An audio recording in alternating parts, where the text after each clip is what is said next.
ada 2 mobil. Dan akhirnya sampai 4 mobil, mewah semua. Hari dia langsung bayar kontak.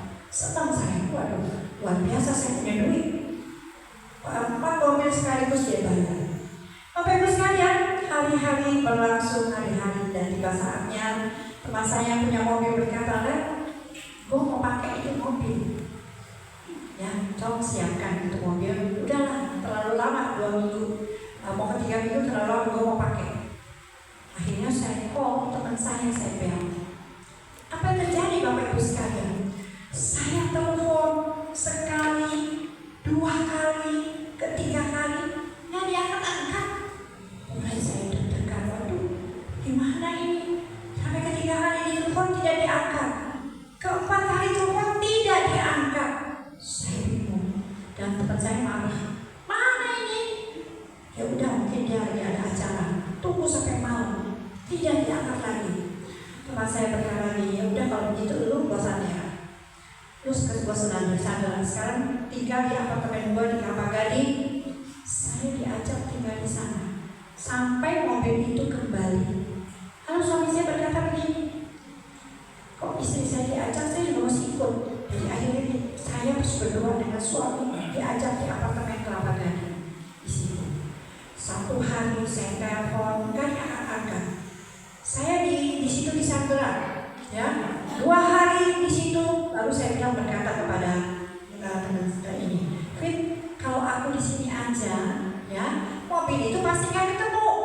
Gimana kalau kita ke daerah Tangerang Selatan, kita lapor polisi? Oh boleh. Lalu akhirnya saya pergi keluar, berdoa dengan suami, berdoa dengan dia untuk lapor kejadian itu ke polisi. Dan akhirnya di BAP. Saya di BAP. Dan memang saya ketemu adalah pasal saya salah, karena saya menjaminkan KTP saya. Di situ di polisi kan ya ada satu handphone, kalau di polisi itu ada satu handphone di mana kalau dilacak ketahuan ada di mana orang tersebut. Dan akhirnya ketika dilacak, Bapak Ibu ketemu. Pada waktu itu ketemu dia di mana keberadaannya, lalu bersama anak-anak saya disekap. Dan apa yang terjadi? Ketika ketangkap itu orang sudah ketangkap, ditanya, polisi panggil. Kita masuk ke kantor polisi di BAP lagi. Dikatakan, mana mobilnya? Dia bilang, mobilnya saya sewakan lagi ke orang. Ya, kemana? Ditanya di polisi sampai dibentak saya, sampai dilempar itu aqua. Gimana kamu sewain? Ternyata disewakan ke tangan seorang lagi. Dan so panggil, dan akhirnya kepanggil, ketangkap juga. Ditanya lagi yang itu, mana mobilnya? Saya sewakan lagi sampai 4, sampai ke tangan keempat. Dan akhirnya mobil itu hilang, dijual ke mereka. Bapak Ibu sekalian, pada saat itu rasanya kayak bagaimana pun, jadi kayak bom jatuh ya. Saya pada waktu itu sedih, saya nggak bisa bilang apa-apa. Dan akhirnya saya kena pasal P21. Dan yang bersalah yang paling besar adalah saya, karena saya yang menjaminkan KTP. Jadi saya pada saat itu ya, saya nggak bisa bilang apa-apa. Tuhan, kenapa ini terjadi Tuhan dalam hidupku? Ya, kenapa hal ini terjadi dalam hidupku? Bapak Ibu sekalian, dan akhirnya saya masuk ke dalam Polsek Ciputat. Di situ saya masuk ke BAP polisi, masuk ke dalam sel Ciputat. Wanita seorang ini dan yang 3 itu adalah laki-laki semua. Suamiku curiganya ada apa Pak istriku ini? Kok bisa bergaul dengan laki-laki itu? Ada apa? Jangan-jangan kau tidak benar. Saya bilang saya tidak ada pemikiran yang tidak baik. Dan akhirnya Bapak Ibu sekalian, apa yang terjadi? Saya masuk ke dalam sel di Ciputat. Dan di situ saya bertahan selama 2 bulan. Saya terus di BAP sampai P21 keputusan mobil itu ketemu. Anak-anak saya berkata kepada pemilik mobil, gimana kalau jangan kita ganti deh. Pemilik mobil bilang, saya tidak mau. Saya mau mobil itu yang ada boneka anak saya. Saya mau mobil itu yang ada tempat itunya. Mana mungkin kan hilang? Artinya dia memang mau menjebloskan saya ke penjara. Bapak Ibu sekalian, pada waktu itu saya gak bisa apa. Anak-anak saya semuanya malu karena orang tuanya berada dalam penjara. Suamiku juga malu sebagai hamba Tuhan, dia merasa tersingkirkan. Apalagi ada seorang hamba Tuhan yang dari kampung lain dari sini yang berkata, yuk kita lihat rame-rame ke penjara, lihat itu boleh, ya masuk penjara itu ada apa? Semua rame-rame ke sana dan saya pada waktu itu merasa sedih dan merasa gak ada apa-apanya lagi. Ya, rasanya dunia ini gelap, ya, dan dunia ini gelap dan saya tidak berarti apa-apa lagi. Semua anak-anak saya menyalahkan saya, suami juga menyalahkan saya, dan saya merasa udah gak ada jalan keluar. Saya berkata, Tuhan, rasanya saya udah gak kenal lagi hidup Tuhan. Ya, ada kenal lagi hidup.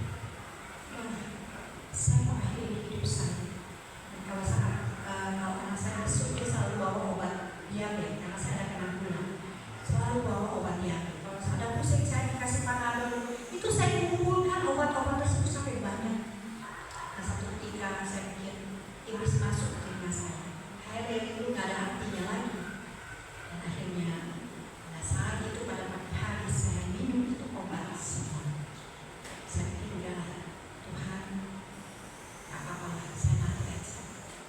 Dan akhirnya saya minum itu obat semuanya banyak.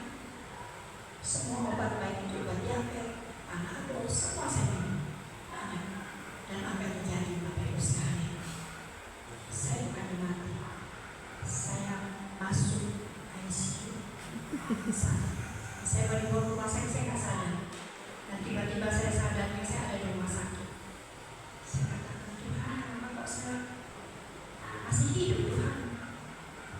Pada saat itu saya tersungkur di kaki Tuhan. Saya bilang, Tuhan, ampuni saya. Ya, karena saya tidak percaya kuasa Tuhan. Dan saya minta ampun. Pada beberapa hari kemudian keputusan P21, dan akhirnya saya masuk ke dalam lapas wanita. Situ saya divonis selama 1 tahun setengah. Saya divonis. Saya masuk ke dalam lapas wanita dan baju saya ganti baju menjadi baju narapidana. Pada saat itu tidak ada satu kata lain yang saya bilang, yang namanya keset itu lebih dari keset.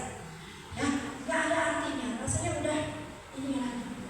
Pada waktu itu saya hari-hari di dalam penjara itu hanya menangis. Saya merenungkan nasib saya yang lebih menangis. Dan sudah tidak ada artinya kehidupan saya pada saat itu, Bapak Ibu sekalian. Dan ketika saya sudah hampir sebulan ini saya di sana, kepala penjara wanita itu kami lagi ke situ. Dan saya dipanggil. Saya bilang, Mami hamba Tuhan, ayo dulu. Saya bilang, sekarang saya tenang Tuhan, saya akan narapidana. Saya bilang, enggak, Mami tetap hamba Tuhan. Saya dipanggil ke sana. Saya bilang, dia kata kepala lapasnya, Mami, mau gak pimpin gereja di lapas? Saya bilang, saya gak mau. Akhirnya saya diberi kepercayaan untuk pimpin penjara di sana, pimpin gereja di sana. Dan di mana jemaatnya itu hanya 3 wanita. Lapas wanita itu hanya ada 400 lebih hampir 500 wanita, tapi hanya 3 wanita. Kalau setiap pagi kita sebagai narapidana, saya harus cabut rumput. Yang biasa saya kerjanya bersolek, keliling, saya harus cabut rumput, pungutin sampah, yang dimana saya nggak biasa kerjakan. Tetapi itulah yang harus dilaksanakan. Dan akhirnya saya mulai naik, saya jadi pegang ibadah di gereja di sana yang 3 wanita. Dan pagi saya bilang, Tuhan, saya minta, saya katakan, Tuhan, kemurahan-Mu lebih dari hidup Tuhan. Kalau saya ada sekarang karena Engkau Tuhan, saya berdoa. Ada satu wanita datang kepada saya, Mami Leni, tenggorokan saya sakit. Ayo kita doa.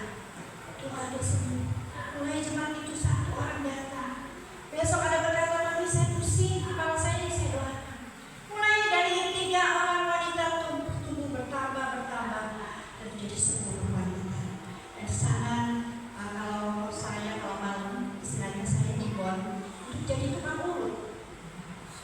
Kan di sana ada TV Kor, di situ ada ratu-ratu, di belakang ada banyak di situ ya pejabat-pejabat.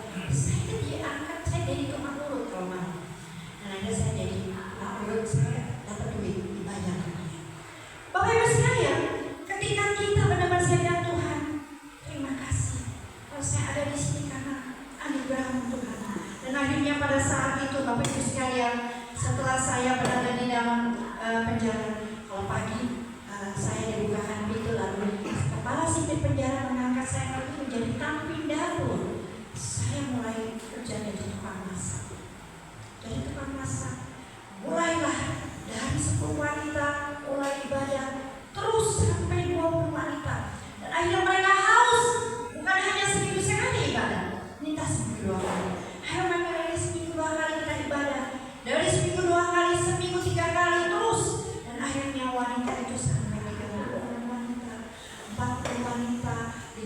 wanita, dan pada waktu pendeta Gilbert datang di situ, dia adakan kebangunan rohani. Banyak wanita-wanita di situ yang bertobat, dan di antara ada yang muslim juga bertobat. Dan puji Tuhan, revival terjadi di penjara. Bapak Ibu sekalian, orang saya bisa dipakai Tuhan dalam penjara. Rasanya mustahil. Ya, saya orang-orang biasa, tetapi di dalam penjara saya dipakai. Penjara saya ngajarin teman-teman saya untuk bikin tas dari tali ukur ke sebuah pejabat. Saya ajarin mereka. Saya ajarkan segala macam yang saya bisa. Saya ajarkan tentang kebijakan, dan akhirnya saya disitu juga menulis lagu. Dan ketika ada lomba antar lapas tentang lagu-lagu rohani, kita menang. Ada lomba tari-tarian lapas, saya ada lomba tarian lagu, saya bikin tarian Papua, kita menang. Dan banyak hal-hal yang Tuhan peduli kepada kami semua. Dari 50 wanita, 60, 70 sampai 90 wanita.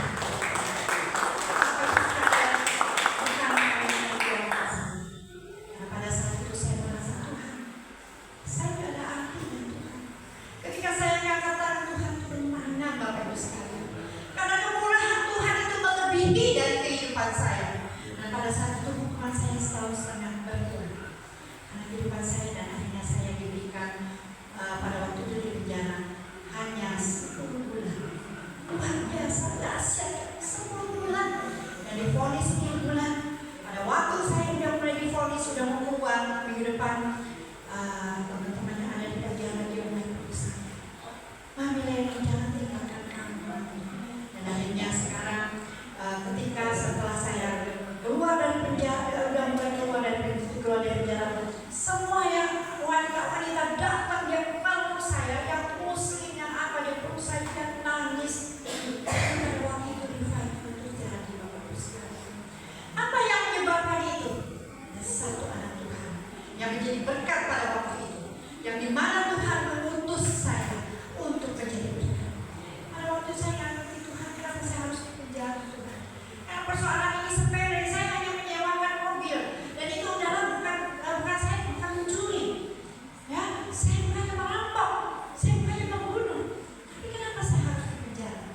Dan akhirnya dari situ Tuhan berkata, hai Leni, jika engkau menjadi seseorang yang rendah hati, menjadi seseorang yang mau dibentuk oleh Tuhan, dan Tuhan memberikan saya istrinya narapidana, ya, sudah tidak bisa, tidak mau pakai dia lagi, menjadi hamba Tuhan.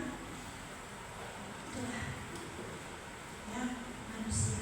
Dan akhirnya dia hanya, dan akhirnya kita berdua, dia yang kerjaan berkata ini, kita narik bawa mobil Grab.